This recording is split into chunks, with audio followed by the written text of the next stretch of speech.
अगर मैं आपको कहूं कि सिर्फ कानून बनाना काफी नहीं होता और अगर कानून बनने के बाद लोगों की मदद नहीं कर पा रहा है तो कोर्ट सरकार को बोल सकती है जाके अपना कानून ऑडिट करो, रिव्यू करो और जो सुधार की जरूरत हो वो अमेंडमेंट लेके आओ, नेसेसरी अमेंडमेंट लेके आओ और फिर भी अगर पॉसिबल ना हो फिक्स करना तो रिपील कर दो ऐसे कानून को। जी हां, सुप्रीम कोर्ट ने एक बहुत ही धमाकेदार जजमेंट दिया है जो पूरा सिस्टम हिला सकता है। केस का नाम है Ritu Mihir Panchal versus Union of India 2025, जिस केस में सुप्रीम कोर्ट ने बोला है कि जुडिशरी के पास पावर भी है और ड्यूटी भी कि वो गवर्नमेंट को डायरेक्शन दे कि लॉज का परफॉर्मेंस ऑडिट किया जाए। सरकार को डायरेक्शन देने की बात है कि कोई कानून आपका इंप्लीमेंट हो गया है तो आपको कुछ समय के बाद या समय समय पर उसका परफॉर्मेंस ऑडिट करना चाहिए कि वो ग्राउंड पर कितना कानून कितना सही तरीके से काम कर रहा है, वो सारी चीजों का आपको पता चले। ये जो जजमेंट है रूल ऑफ लॉ पर लैंडमार्क जजमेंट है। अब कोर्ट सिर्फ यहां पर डिसीजन नहीं दे रहा, वो एग्जीक्यूटिव को काम करने के लिए भी कह रहा है। आइए समझते हैं इस जबरदस्त जजमेंट को जो जुडिशरी एस्पिरेंट्स के लिए एक गोल्ड माइन है। केस के बैकग्राउंड की अगर हम बात करें तो यह केस शुरू हुआ था कंज्यूमर प्रोटेक्शन एक्ट 2019 के एक नए रूल को चैलेंज करते हुए।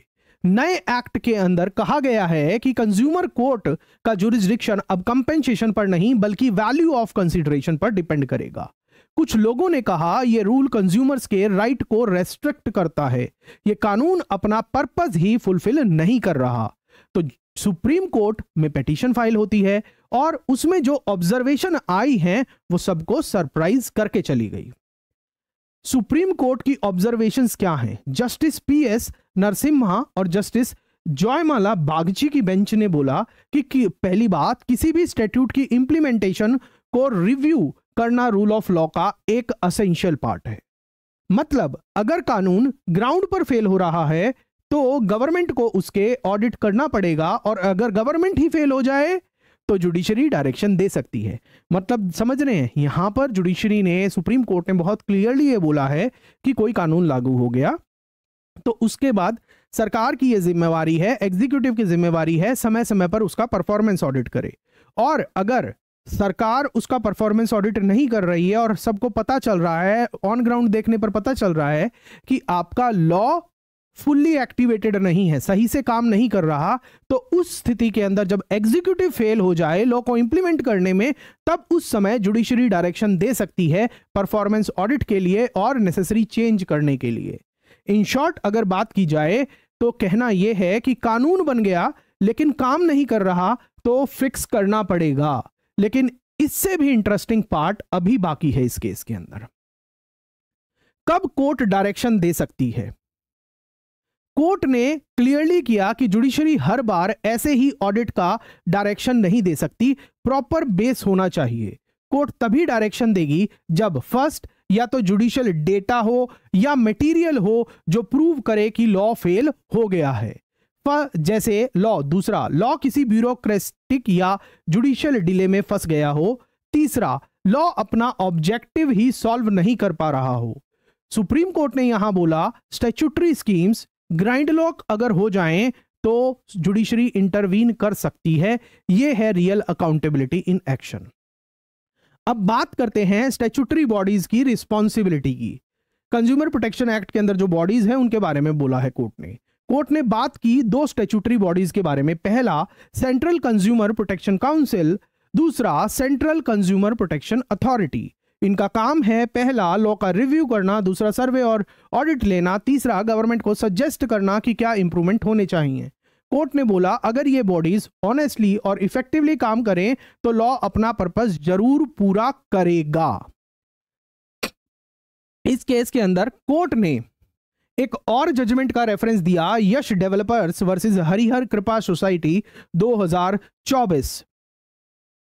वहां भी सुप्रीम कोर्ट ने बोला था कि एग्जीक्यूटिव की ड्यूटी है असेस करना कि लॉ सही से काम कर रहा है या नहीं।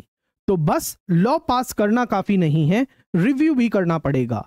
जैसे कंपनीज अपना फाइनेंशियल ऑडिट करती हैं वैसे ही गवर्नमेंट के लॉ का ऑडिट भी होना चाहिए और सरकार को अपने लॉ का ऑडिट करना भी चाहिए। अब यहां पर जुडिशरी की लिमिट्स भी सेट की गई है। इसी केस के अंदर कोर्ट ने एक इंपॉर्टेंट लिमिट भी क्लियर की है कि कोर्ट पार्लियामेंट को फोर्स नहीं कर सकती कि वो लॉ चेंज करे। तो कोर्ट कर क्या सकती है? पहला, सजेशन दे सकती है। दूसरा, ऑडिट का डायरेक्शन दे सकती है। तीसरा, डिबेट प्रमोट कर सकती है। लेकिन फाइनल डिसीजन पार्लियामेंट का ही रहेगा। यह होती है रियल सेपरेशन ऑफ पावर्स। बताइए आपको सेशन कैसा लग रहा है अभी तक? अब जो स्टूडेंट जुडिशरी एग्जाम की तैयारी कर रहे हैं, आपके मेंस या इंटरव्यू में अगर यहां से जो टॉपिक मैं बता रहा हूं क्वेश्चन आए तो इस केस को चिपका आना। रूल ऑफ लॉ से रिलेटेड, जुडिशियल रिव्यू से रिलेटेड, पीआईएल से रिलेटेड, एडमिनिस्ट्रेटिव लॉ या फिर अकाउंटेबिलिटी ऑफ एग्जीक्यूटिव पर अगर कोई क्वेश्चन पूछा जाए आता है तो आप इस केस को जरूर लिख के आइएगा। लैंडमार्क जजमेंट है, आपके वारे न्यारे हो जाएंगे, मार्क्स अच्छे आएंगे। और अपने आंसर के अंदर कोट करना बिल्कुल भी ना भूले जो मैं आपको बता रहा हूं। Reviewing and assessing the implementation of a statute is an integral part of rule of law. Reviewing and assessing the implementation of a statute is an integral part of rule of law. मतलब जो कानून बन गया है उसकी समीक्षा करना और उसको देखना कि वो ठीक से इंप्लीमेंट हो गया है, ये एक रूल ऑफ लॉ का अभिन्न अंग है। Reviewing and assessing the implementation of a statute is an integral part of rule of law. साथ में आर्टिकल 13, आर्टिकल 32 और आर्टिकल 226 का मेंशन करिएगा, ये आपको एज दिला सकता है। ये जजमेंट सिस्टम को जगाने वाला सिग्नल है। कानून पास हो गया, अच्छी बात है, लेकिन अगर काम नहीं कर रहा तो सिस्टम को शेक करो, रिव्यू करो, फिक्स करो। और ये जिम्मेदारी सिर्फ गवर्नमेंट की नहीं है, आपकी भी है जो कल के जजेस बनने वाले हैं या सरकारी वकील बनने वाले हैं। अगर आप जुडिशरी की तैयारी कर रहे हो तो दून लॉ मेंटर चैनल को सब्सक्राइब करना मत भूलिएगा। यहां आपको मिलता है हर जजमेंट का इन डेप्थ ब्रेकडाउन। कमेंट करके बताइएगा, क्या आपको लगता है कि कोर्ट्स को लॉ का ऑडिट डायरेक्ट करना चाहिए या नहीं करना चाहिए? रीजन भी बताइएगा। और वीडियो अच्छा लगा हो तो लाइक कर दीजिएगा, शेयर करिएगा और बेल आइकन दबा दीजिएगा चैनल को सब्सक्राइब करते हुए, ताकि आपको मिलते रहें ऐसे ही इंपॉर्टेंट लैंडमार्क जजमेंट का ब्रेकडाउन। मिलते हैं नेक्स्ट वीडियो में एक और लैंडमार्क केस के साथ। Thank you, God bless you.